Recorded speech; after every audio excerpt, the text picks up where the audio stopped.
유월절 엿새 전 예수님께서 베다니라는 마을로 들어가셨습니다. 자, 베다니라는 마을은 유대 수도였던 예루살렘에서 2마일 정도 떨어진 곳이었습니다. 여러분이 1마일이 약 1.6km 정도 되기 때문에 2마일 하면요, 어느 정도 될까요? 3.2km 정도 떨어진 곳이에요. 항상 예수님께서 예루살렘에 들어가실 때 베다니라는 마을을 거쳐간 이유가 거기에 있는 거예요. 자, 그런데 베다니에는 누가 살고 있었냐면 당시 예수님과 긴밀한 교제를 나누었던 나사로가 살고 있었습니다. 그런데 나사로는 혼자 살고 있지 않았고 자신의 두 여동생과 함께 살고 있었죠. 자, 그런데 이번에는 나사로의 두 누이가 예수님을 위해서 특별한 잔치를 베풀었습니다. 아마도 자신의 오라비였던 나사로가 죽은 지 나흘 만에 예수님께서 살려주셨기에 그 받은 은혜가 너무나도 컸고 감사한 나머지 무언가 보답하고자 잔치를 베풀게 된 것이죠. 실제로 이 얼마나 감사하고 고마웠겠습니까? 한번 여러분들이 생각을 해보십시오. 누이로서 사랑하는 오빠였던 나사로를 바라보기만 하면 저절로 감사가 넘쳤고 그날 일을 떠올리면 꿈을 꾸는 것만 같았겠죠. 여러분, 나사로 오빠가 죽은 지 나흘이나 지났어요. 시체 썩는 냄새가 났습니다. 여러분, 장사를 치르고 있는 상황 속에서 예수님이 나타나셔서 오라비를 살려주셨으니 이것보다 더 큰 기적이 어디 있겠습니까? 따라서 오빠를 사랑했던 두 누이였던 이 마르다와 마리아는요, 예수님에게 뭐라도 여러분 드리고 싶었던 마음에 이 잔치를 벌여준 거죠. 더욱이 나사로의 입장에서도 병들어서 죽었던 자신을 살려주었기에 예수님께 꼭 무언가 보답하고 싶었습니다. 그러니 그 어떤 잔치보다도 이번 잔치는 몹시 스페셜했고 특별했고 또 풍족했어요. 자, 그런데 한참 잔치가 무르익어갈 즈음 나사로의 누이였던 마리아가 전혀 예상치 못한 행동을 했습니다. 자, 오늘 말씀 3절을 볼까요? 우리 한번 천천히 3절을 읽어봅니다. 시작. 마리아는 지극히 비싼 향유 곧 순전한 나드 한 권을 가져다가 예수의 발에 붓고 자기 머리털로 그의 발을 닦으니 향유 냄새가 집에 가득하더라. 아멘. 눈 깜짝할 사이에, 진짜 눈 깜짝할 사이에 마리아가 어디에서 나타나는지 아주 값비싼 향유를 예수님의 발에 부어버렸어요. 여러분, 정말 그 누구도 예상치 못했던 일 아닙니까? 아니, 당시 유대는 남성 중심의 사회였기 때문에 식사도 남성들만 모여서 식탁의 교제를 나누었거든요. 더욱이 비스듬히 누워서 식사를 했는데 갑자기 등장한 마리아가 그것도 잔치의 주인공인 예수님의 발에 향유를 부었으니 그곳에 있던 사람들은 모두 황당해하며 당황스러웠겠죠. 더 나아가 오라비였던 나사로의 마음은 어땠을까요? 얼마나 조마조마했겠습니까? 자, 그런데 마리아의 행동이 더 충격으로 다가왔던 것은 그가 예수님께 부어드렸던 향유의 가치 때문이에요. 향유의 값어치 때문입니다. 당시 그녀가 부어드린 향유의 값어치는 어느 정도였을까요?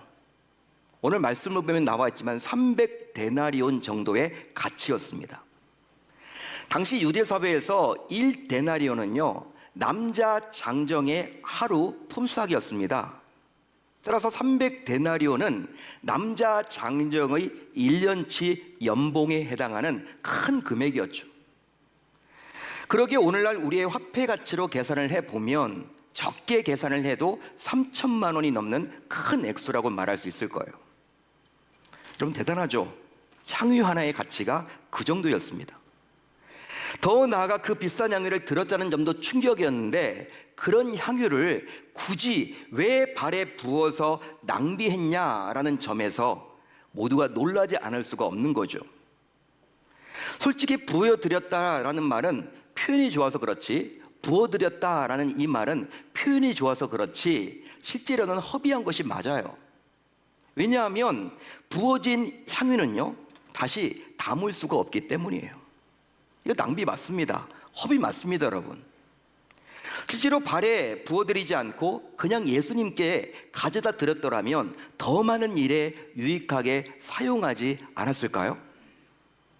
예를 들어서 향유를 팔아서 가난한 자들을 구제할 수 있지 않았을까요? 예수님이 구제 사역을 열심히 하셨잖아요. 예수님에게 그냥 이 향유를 깨지 않고 발에 붙지 않고 예수님 사용하세요 라고 드렸으면요, 예수님이 구제하는 데 훨씬 유용하게 사용하지 않았겠느냐라는 거예요. 그뿐 아니라 복음을 전하는데도 많은 비용이 들죠. 그렇기 때문에 향유를 팔아서 복음 전하는 일에 충당해도 좋았을 것입니다. 따라서 그녀의 헌신은 너무나도 당시 귀했지만 결과적으로 보면 많은 아쉬움이 남아요. 꼭 이래야만 했는 것인가? 꼭 이래야만 했을 것인가? 자, 그렇다면 마리아는 어떻게 이런 값비싼 향유를 예수님께 드릴 수 있었을까요? 실제로 향유는 당시 여인들에게 있어서 몹시 중요한 것이었습니다. 대단히 중요한 것이었습니다. 여성들에게 있어서는. 그래서 자기의 일생과 맞바꿀 수 있는 귀중한 것이라 여겨졌어요.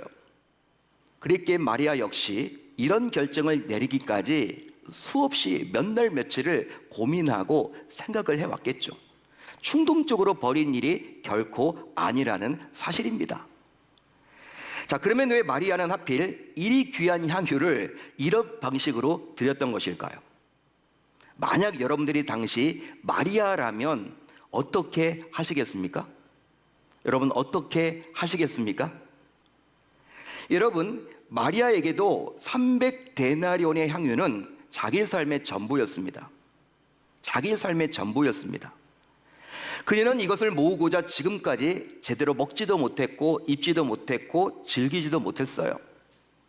물론 향유가 점점 채워질 때마다 인생의 보람을 느꼈고 내일에 대한 소망도 기대하며 살았겠죠.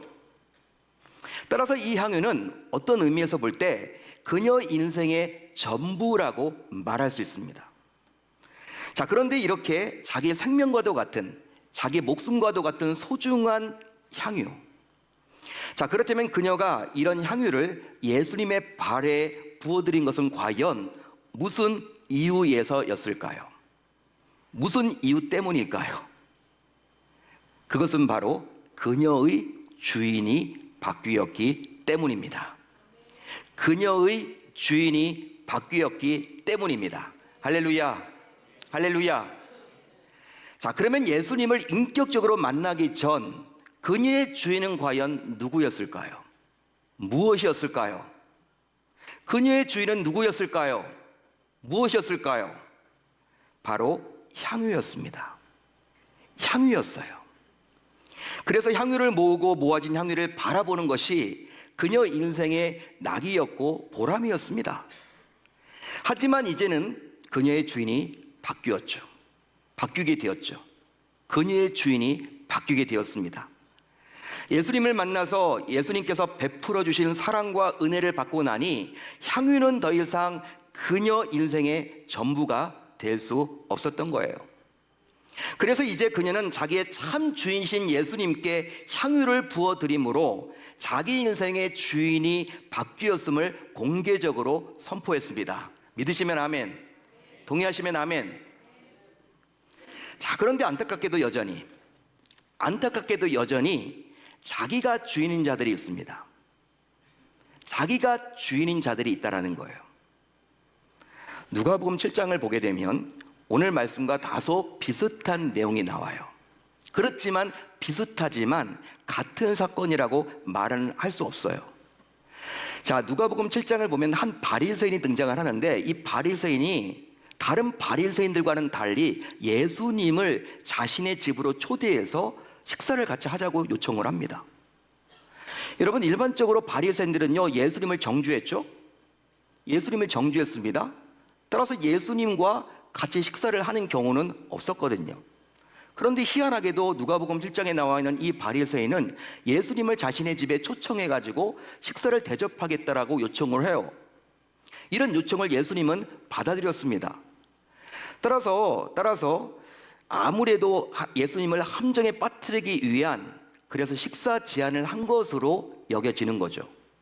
뭔가 이유가 있기 때문에 선한 마음이 아니라 뭔가 이유가 있기 때문에 예수님을 식사 초대한 것으로 우리가 여겨집니다.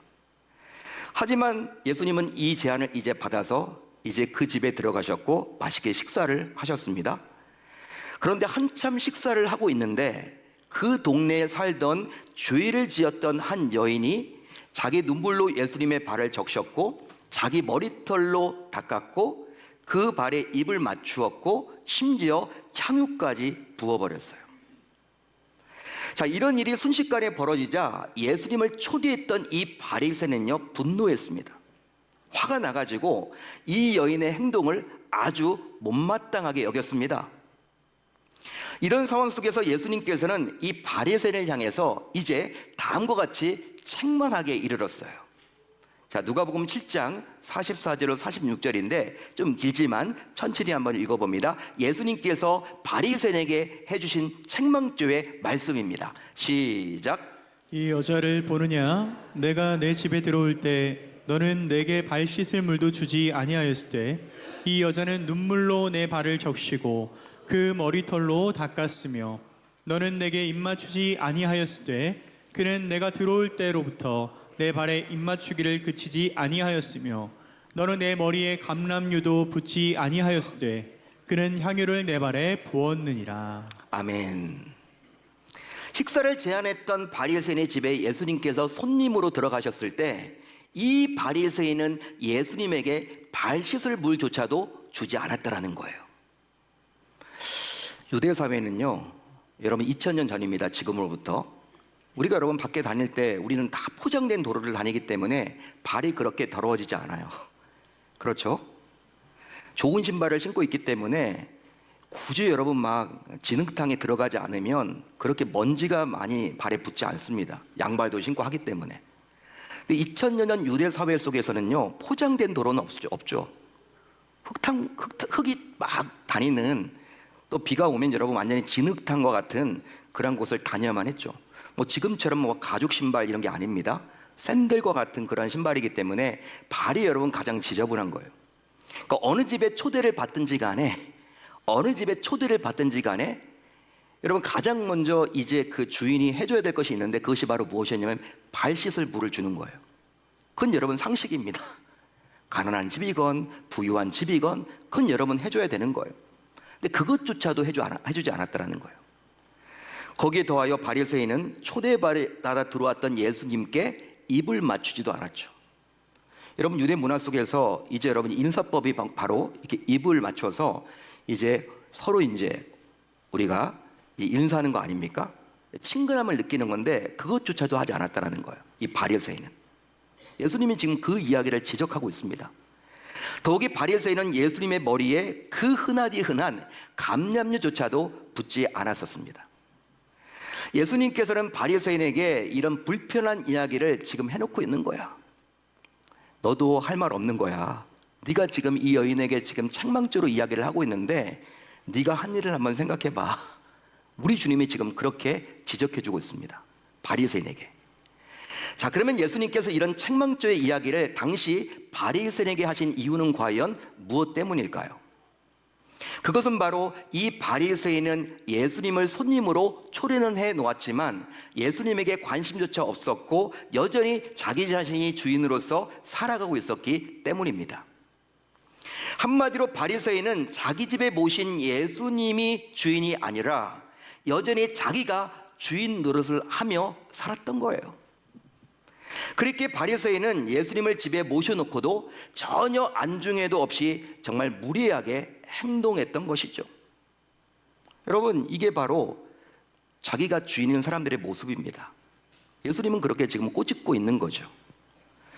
또 있습니다. 더하여 물질이 주인인 자들이 있습니다. 안타깝게도 현실을 바라보면 물질이 주인인 자들이 있다 없다? 있습니다. 자, 오늘 말씀 4절로 5절을 한번 우리 같이 읽어봅니다. 4절로 5절 시작. 제자 중 하나로서 예수를 잡아줄 가룟 유다가 말하되 이 향유를 어찌하여 300 데나리온에 팔아 가난한 자들에게 주지 아니하였느냐 하니. 아멘. 오늘 말씀을 자세히 보시면 마리아가 부었던 향유의 가치를 즉각적으로 계산했던 자가 나와요. 누구였을까요? 누구였을까요? 가룟 유다라는 사람입니다. 가룟 유다는 예수님의 12제자 가운데 한 사람이었는데 예수님으로부터 몹시 인정까지 받아서 제자 공동체의 재정을 담당하는 회계 책임자였습니다. 여러분, 어느 기업이든지 어느 조직이든지 재정은 아무에게나 안 맡겨요. 재정은 아무에게나 안 맡겨요. 아마 여러분들 집안도 마찬가지일 겁니다. 여러분, 자녀들 결혼을 했다고 칩시다. 결혼식을. 이제 여러분 축의금을 받죠? 받을 때 여러분 그 축의금 누가 걷어요? 그냥 친하다고 여러분 걷습니까? 믿을 수 있는 사람에게 맡기죠. 결혼을 다 안 하셨나 봐. 예? 여러분, 축의금을 누가 걷어요, 여러분? 아무에게나 안 맡긴다고요. 집안 행사 같은 경우에도. 하물며 여러분 직장에서도 재정은 여러분 아무에게나 안 맡기죠. 진짜 여러분 오너가 인정할 만한 사람이 여러분 그걸 담당합니다. 재정이라는 것은. 근데 여러분, 예수님의 제자 공동체 13명이 이제 3년 동안 활동하지 않았습니까? 유대 땅을 구석구석 다니면서 복음을 전했기 때문에 여러분 재정 담당자가 분명히 필요했을 텐데 예수님께서 임명하셨거든요. 누구로 임명했습니까? 가룟 유다를. 그만큼 신뢰했던 자였어요. 예수님이 인정했고 또 나머지 제자들도 가룟 유다가 재정 맡았네? 뭐 할만하지 뭐. 꼼꼼하니까 잘할 거야. 다들 이런 기대를 했단 말이에요. 그런 그가 곧 누구였습니까? 가룟 유다였습니다. 여러분, 어떻게 그는 부어진 향유의 값어치를 그리 금방 계산할 수 있었을까요? 이미 여러분 마리아가 순식간에 부어버렸는데 이게 여러분 얼마짜리인지 어떻게 알 수 있었을까요? 아마도 평상시부터 그의 관심사는 오로지 돈이었기 때문에 가능했을 거란 말이에요. 그러니 부어진 향유를 보자마자 얼마짜리인지를 금방 알아차렸습니다. 더하여 예수님께 드리는 헌신조차도 오로지 돈으로 계산해 버렸던 것이죠. 한마디로 그에게 있어서 돈은 바로 자기의 주인이었습니다. 자기의 주인이었어요. 자, 그래서인지 그에게 있어서 값비싼 헌신은 비난의 대상이었죠.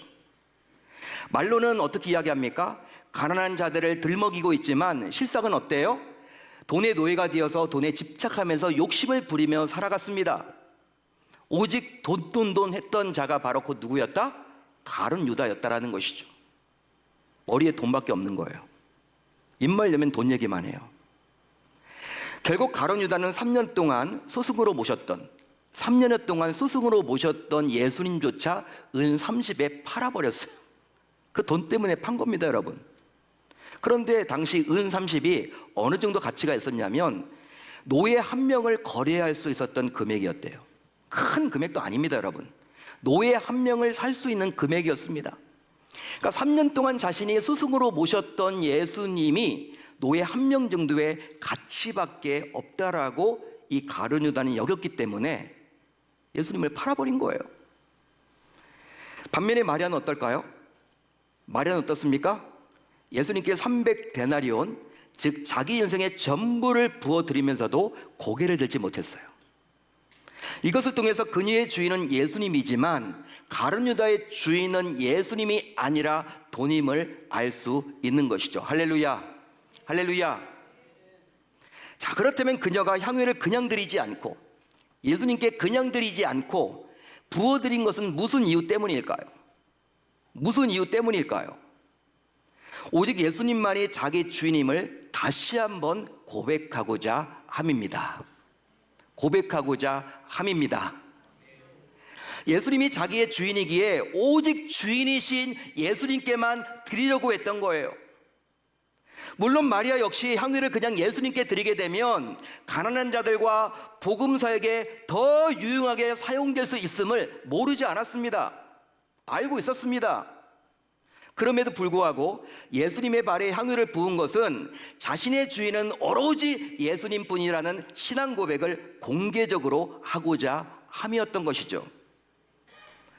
가난한 자들은 언제나 주변에 있기 때문에 언제든지 다시 그들을 섬길 기회가 있지만 예수님께 이런 고백을 할 기회는 다시 오지 않을 수도 있다는 생각에 그녀는 이 기회를 놓치지 않으려 했던 거예요.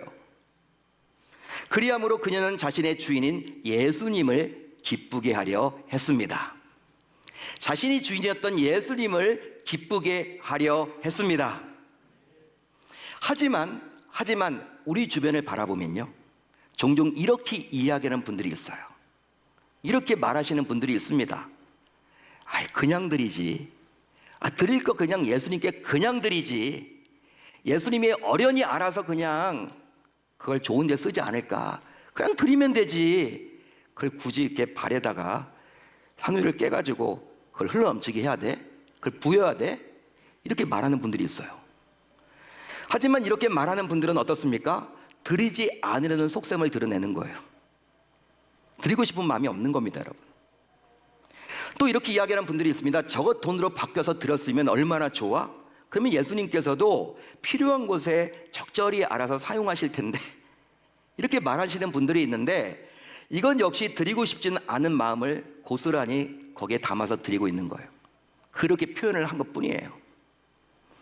또 이렇게 말하는 분들이 있습니다. 주님께서는 마음을 보시는데, 우리 주님께서는 중심을 보시는 분인데 우리 주님께 꼭 그렇게 비싼 거 드려야 돼? 300데나리움이면 1년 연봉인데 그걸 어떻게 드려? 그걸 왜 드려? 우리 주님은 우리 다 아시는데, 형편을 아시는데 뭐 굳이 그렇게 좋은 거 비싼 거 드릴 필요가 있어? 중심을 아시는 분인데 그냥 성의껏만 하자. 이것은 자기보다 더 많이 드리는 자에 대한 불편함을 드러내는 것이죠. 실제로 이런 식으로 비난해서 자기가 못 드린다고 해서 아예 안 드리려고 하는 분위기로 만드는 분들도 있습니다. 사랑하는 성도 여러분, 성도인 우리에게도 저마다 주인이 있습니다. 저마다 주인이 있습니다. 그렇다면 오늘 말씀의 제목처럼 내 삶의 주인은 과연 누구일까요? 내 삶의 주인은 과연 누구일까요? 내 인생을 이끌어가는 주인은 과연 누구일까요? 실제로 내 안에 나를 움직이게 만드는 나름의 주인이 다들 있겠죠. 그러면 나를 울고 웃게 만드는 주인은 누구입니까? 지금 나를 차지하고 있는 주인은 무엇입니까? 지금 어느 누가 내 인생의 주인 노릇을 하고 계십니까? 예수님을 믿는 것은 자기 가치관이 변화되는 것입니다. 자기 생각이 변화되는 것입니다. 예수를 진짜 믿으면, 예수님을 진짜 인격적으로 만났다면 그동안 자기가 살아왔던 자기 경험, 스펙, 자기 생각, 가치관을 모두 내려놓고 완전히 180도 달라진 모습으로 바뀌어지게 되어 있습니다. 자, 그렇다면 그 이유가 뭘까요? 예수님 믿으면요, 예수님을 정말 믿으면 내 인생의 주인이 바뀌어지기 때문이에요. 나에게서 예수님으로 주인이 바뀌어지기 때문에 당연히 생각이 바뀌어지게 되는 것이고 가치관이 바뀌어지게 되는 것입니다. 여러분 정말 예수님 믿으세요? 로마서를 보게 되면 예수님 믿으면 천국 간다고 나와 있죠. 구원 받는다고 나와 있죠. 어떤 분들이 그런 이야기 하더라고요. 목사님, 신약 성경을 읽어보니까 로마서는 믿음을 강조하고 야고보서는 행함을 강조하는데 이거 뭐 성경이 모순되는 거 아닙니까? 절대 그렇지 않습니다. 로마서에서 말하는 믿음이 과연 어떤 믿음이냐? 주인을 바꾸는 믿음이에요. 자기가 여러분 주인이 바뀌어진단 말이에요. 자기에게서 예수님에게로. 그럼 여러분 행동은 당연히 바뀌어지게 되어 있다는 사실입니다. 한국교회가 지금까지 이 부분을 놓쳐왔어요. 이 부분을 잘 설명해 오지 않았습니다. 오로지 예수님 믿으면 구원받습니다. 여러분 예수님 믿어야 됩니다. 천국 갑니다. 예, 맞습니다. 진짜. 그러나 여러분 주일날 교회 나온다고 해서 100% 그 사람들이 다 천국에 갈까요? 그렇지 않다라는 거예요. 내 믿음을 점검해 보실 수 있기를 바랍니다. 나는 과연 교회만 오래 다니지 나의 주인은 과연 뭔가? 나 자신인가? 돈인가? 자식인가? 아니면 일인가? 아니면 직분의 감투인가? 교회를 오랫동안 다녀왔다는 여러분 그러한 행위인가? 여러분들이 꼭 기억하셔서 예수님을 믿는다는 것은 주인을 바꾸는 겁니다. 주인이 바뀌어지는 것입니다. 바로 예수님으로 주인이 바뀌어질 때 그분이 진정 믿음의 사람이라고 말할 수 있는 것이죠. 우리 신앙을 다시 한번 점검해서 내가 과연 천국 갈 믿음인지를 정말 오늘 이 시간 스스로 점검해 보실 수 있기를 우리 주님의 이름으로 축복합니다.